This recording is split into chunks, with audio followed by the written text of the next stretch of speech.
The phone was still open on the kitchen counter when Daniel came down for water at 11:40 at night, and that was the only reason he saw it at all. Carol never left her phone unlocked. 24 years of marriage, and he could count on one hand the times he'd even known her passcode change. But there it was, screen glowing faint blue in the dark kitchen, a message thread still open from earlier. He told himself he wasn't going to look. He told himself that for about 4 seconds. You actually did it. I can't believe you did it. 20 years and you finally win the bet, LOL. Daniel read it twice. Then a third time, slower, like the words might rearrange themselves into something that made sense. He scrolled up. It took a while. The thread went back weeks, maybe longer, careful and coded the way people are careful and coded when they know exactly what they're hiding. But it was all there if you had patience, and Daniel, standing barefoot on the cold tile at midnight, had nothing but time. A reunion, class of '84, the one Carol had gone to alone in March because Daniel had a work thing he couldn't move. An old boyfriend named Rick, who Daniel had met exactly once, decades ago, and filed away as harmless. A dare. That was the word one of her old friends used. Dare, like they were still 17, about whether Carol would actually go through with it if given the chance. She'd gone through with it. Daniel set the phone down exactly where he'd found it, screen still glowing, and stood very still in his own kitchen, like a man waiting to see if the floor would hold. He didn't sleep. He didn't confront her either. Not that night, and not in the 4 days that followed. Though he turned the idea over so many times it wore smooth in his mind, like a stone in a pocket. Some nights he had the whole conversation planned, word for word. Other nights he couldn't imagine saying any of it out loud without something in him breaking that wouldn't go back together. So instead, he went to her birthday dinner on Saturday and smiled when people expected him to smile, and carried a bottle of the wine she liked, and sat where the seating cards told him to sit, which happened to be beside Renee.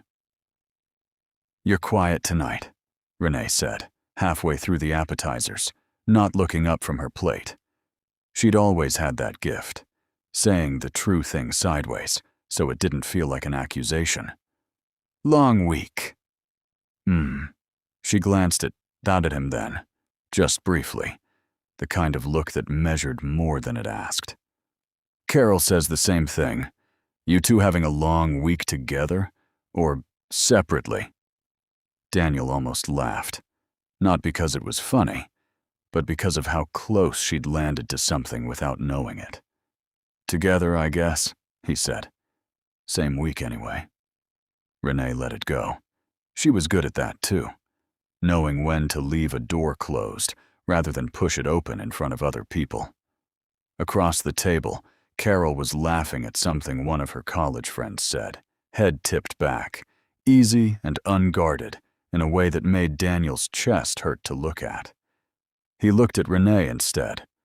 26 years he'd known her, Carol's roommate before Carol was his wife, the maid of honor at their wedding, the woman who'd sat with him in a hospital waiting room the night his father died, because Carol had been out of town and someone needed to be there. He'd never let himself think past that. Not once. Not in any real way.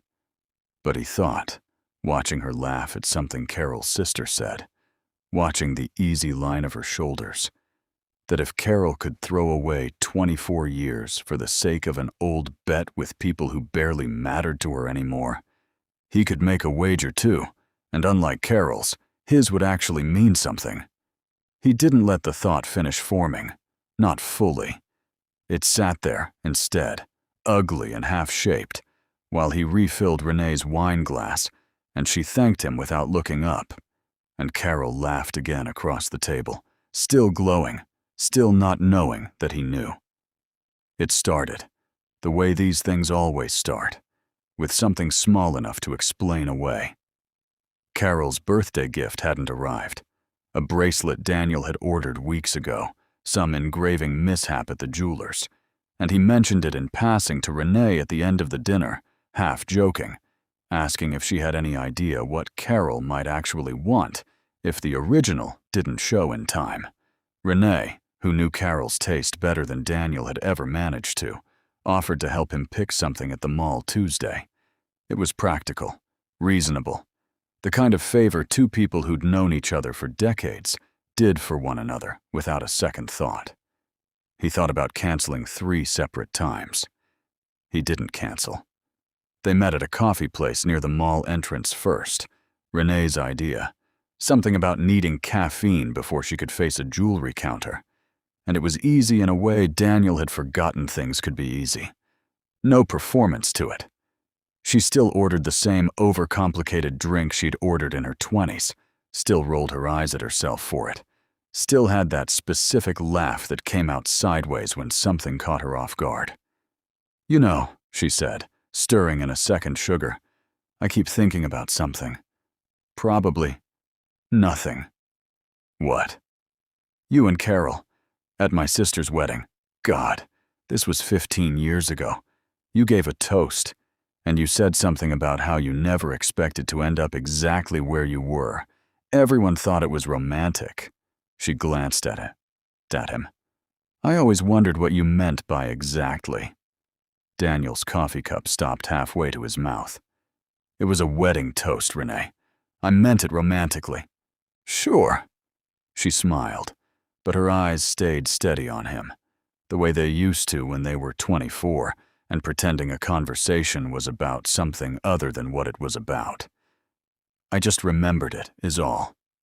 He remembered it too. He remembered it perfectly, actually, because the truth was, he'd been thinking about her when he wrote that toast, about a summer 11 years before that wedding, before Carol, before any of it, when he and Renee had spent 3 months circling something neither of them ever named. She'd been seeing someone else, on and off. He'd been about to move for a job. Nothing happened. Not really. A conversation on a porch that ran too late. A look that lasted 1 second longer than it should have. And then the timing closed like a door, and Carol walked through a different one entirely. And that had been that. He'd never told Carol about the porch. There'd been nothing to tell. "I meant it romantically," he said again, and this time his voice came out quieter than he intended. Renee held his eyes for a second too long, then looked down at her cup, and something in her posture changed. Not withdrawal exactly, more like she'd decided not to push a door that clearly wasn't locked the way she'd assumed. "Daniel," her voice had dropped, careful now, "is everything okay? With you and Carol, I mean. You've seemed, I don't know, different since her birthday." The question sat between them, small and enormous at once.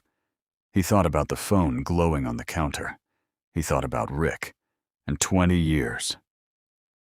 And Lowell, and the particular way rage curdles into something quieter and more dangerous when you let it sit for days instead of saying it out loud. He thought about how easy it would be to just tell her. Right here, over lukewarm coffee, in a mall food court that smelled like cinnamon pretzels. "Your best friend cheated on me. I found out 4 days ago. I haven't told her I know." He thought about what would happen next if he did. "It's fine," he said instead. "Just work stress. You know how it gets." Renee didn't look like she believed him, but she let it sit, the way she always had, and reached for her bag. "Come on," she said. "Let's go find something Carol will actually wear." They spent 40 minutes at the jewelry counter, and it was easy again, almost dangerously easy. Renee holding a bracelet up against her own wrist to judge how it would catch the light, laughing at Daniel's complete inability to have an opinion about clasps, brushing his arm without thinking about it when she pointed at something across the case. He caught himself watching her hand a half-second longer than the moment called for. He caught himself and didn't stop. The chance came 2 weeks later. At Renee's house, of all places. Mundane enough on paper that Daniel almost talked himself out of reading anything into it. Carol was out of town for her mother's knee surgery, and Renee's water heater had died the same week her ex-husband, who used to handle things like that, was 3 states away and unreachable. She'd mentioned it to Carol on the phone. Carol had mentioned it to Daniel. "Go help her," Carol had said, distracted, half her attention already on flight times. "You're better with that stuff than either of us." So he went. It was 9 at night by the time he finished. A straightforward fix in the end. A tripped breaker more than anything mechanical. And Renee had opened a bottle of wine somewhere in the middle of it, for the trouble, she'd said. And he'd meant to have 1 glass and leave. He was on his second when she asked him again. "You never told me what's actually going on." She was sitting on the counter, which she used to do in her 20s too, some habit that had never left her. "With you. Something's been off for weeks, Daniel, and I'm not stupid." "I know you're not stupid. So talk to me." Her voice had none of the careful sideways quality it usually had. This was direct, almost angry, the way she used to get when he was being deliberately unreadable back when they were young enough that things like that mattered more. "We've known each other longer than you've known Carol. Don't do the thing where you go quiet on me." And he almost told her. God, he almost told her everything. The phone, the reunion, Rick, the 4 days of silence, the ugly wager he'd made with himself at her birthday dinner that he hadn't looked at directly since. It rose up in his chest like something physical, wanting out. What he said instead was, "Do you ever think about that summer? Before Carol?" The kitchen went very quiet. "Daniel, I'm not asking to be strange about it. I think about it. More than I probably should." He wasn't looking at her now, looking instead at the wine glass, turning it slowly on the counter. "The porch. Do you remember the porch?" "I remember the porch." He looked up then, and she was watching him with an expression he couldn't fully read. Something unguarded underneath something careful, the two fighting for control of her face. She'd set her own glass down. Her hand was resting on the counter beside his, close enough that the space between them had become its own kind of subject. "Why are you asking me this now?" she said. Quiet. Not a real question. More like she already suspected the shape of the answer and needed to hear if he'd say it honestly. He didn't have an honest answer, not one he could say out loud. So he didn't answer at all. He let his hand close the last inch of distance to hers instead, and she didn't pull away. And for one long moment, neither of them moved, like 2 people standing at the edge of something and waiting to see who would step first. He stepped first. It wasn't long. A kiss that lasted only a few seconds, soft and searching, and over almost as soon as it began. But it landed in him like something enormous. Some door he'd kept shut for 26 years, swinging open all at once. Renee pulled back. Not far. A few inches, her hand still under his on the counter. But enough. Her eyes were wide, her breath uneven, and when she spoke, her voice had lost every bit of its usual composure. "What are we doing, Daniel?" He didn't have an answer for that either.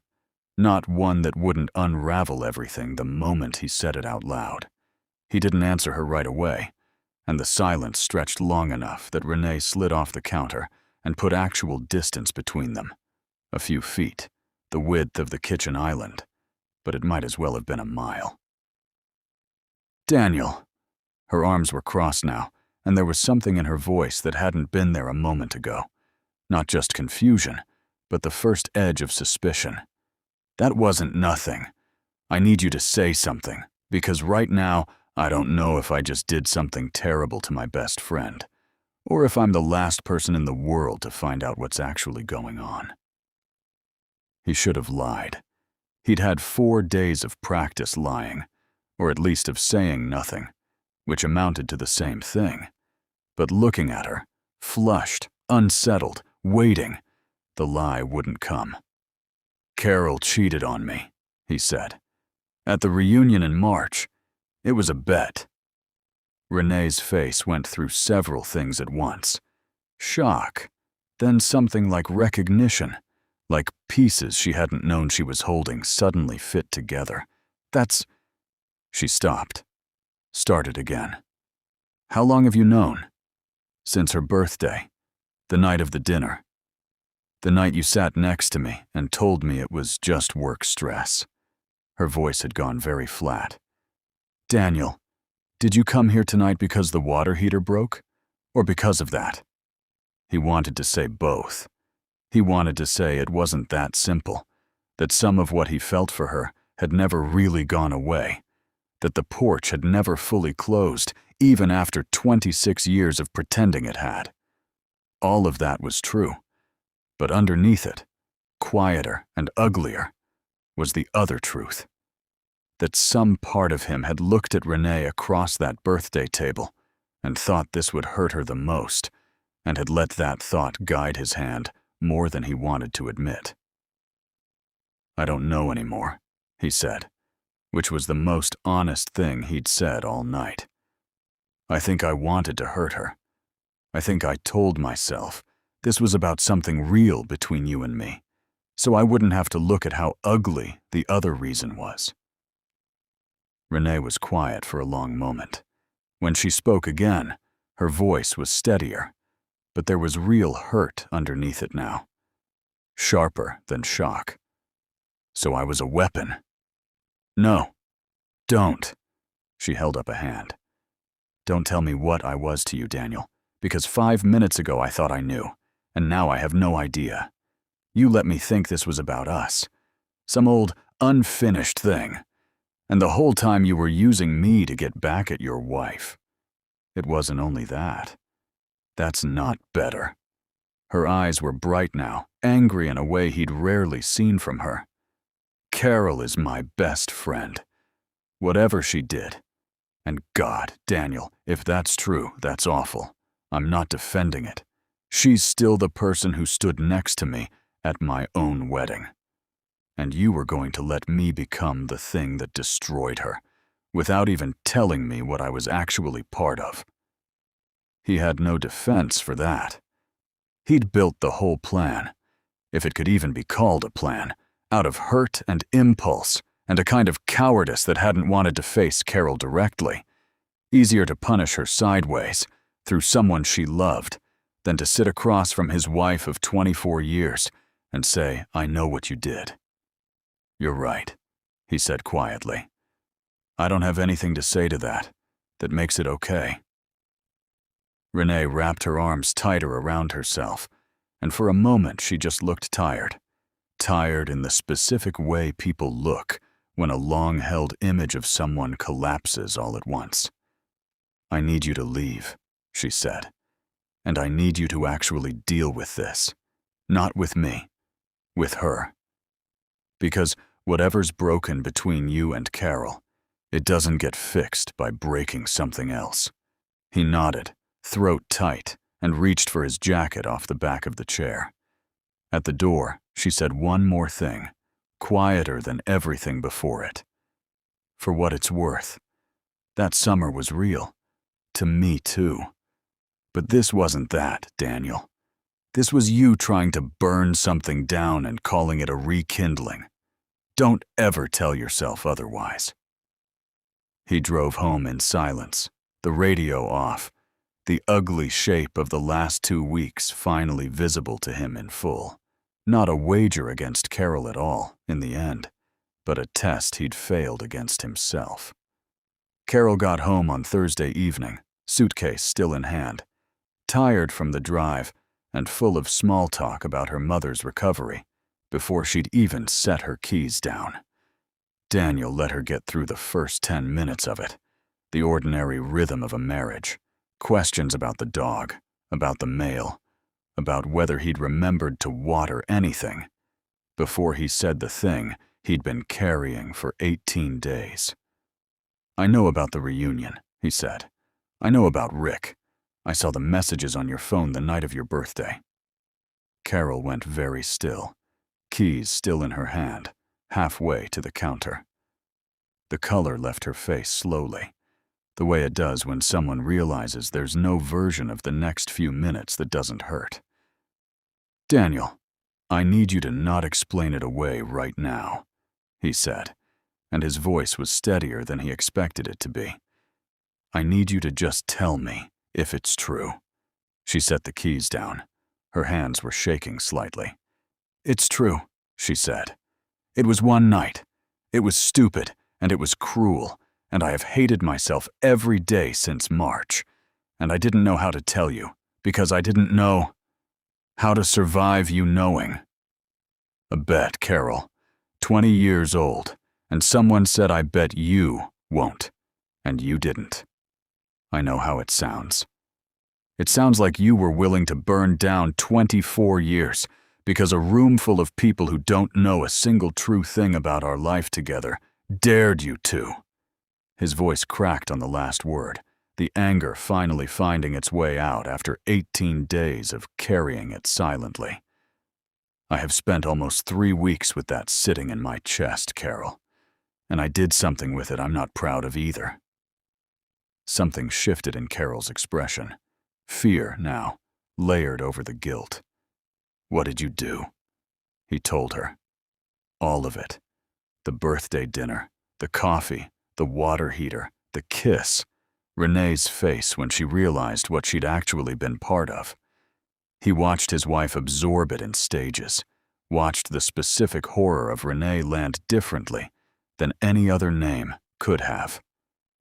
You went after my best friend. Carol's voice had gone hollow. Because of what I did. Yes. Did you? It went as far as a kiss. Nothing more. And she stopped it, and she was right to. And she told me exactly what I was doing to myself in the process. He made himself hold Carol's eyes. I wanted to hurt you the way you hurt me. I told myself it was about something old between me and Renee, something real, so I wouldn't have to admit the truth, which is that I wanted revenge, and I was willing to use someone who loves you to get it. The kitchen was silent for a long moment. Somewhere outside, a car passed, headlights sweeping briefly across the ceiling and gone. So we're both people who did something unforgivable, Carol finally said. Is that where this ends? I don't know if unforgivable is the right word, Daniel said slowly. I think we're both people who found out exactly how ugly we could get when we felt small enough. I hate what you did. I hate what I did just as much, maybe more, because at least what you did was reckless. What I did was calculated over 2 weeks. Carol's eyes were wet now. Renee will never look at me the same way again. No, Daniel agreed quietly. That one's not mine to fix. That's between the two of you, if there's anything left to fix at all. He didn't reach for her. Not yet. There was too much between them still. Trust that had cracked on both sides. A friendship outside their marriage that had taken damage neither of them could undo. Weeks of silence and calculation that couldn't simply be apologized away in one kitchen conversation. But he stayed in the room. He didn't walk out, and neither did she. And for two people who'd spent 18 days circling each other with secrets, staying in the room is its own kind of answer. I don't know what happens now, Carol said. Neither do I, Daniel admitted. But I know what doesn't happen. We don't get to pretend either of us is only the wronged one here. If we're going to find our way back to something real, it has to start with both of us looking at exactly what we did, not the story that makes it easier to carry. Carol nodded, slow and unsteady, and reached across the counter, not for an embrace, not yet, just to put her hand near his, close enough to touch if he chose to close the distance. He did. It wasn't forgiveness. Not that night, and maybe not for a long time to come. But it was a beginning.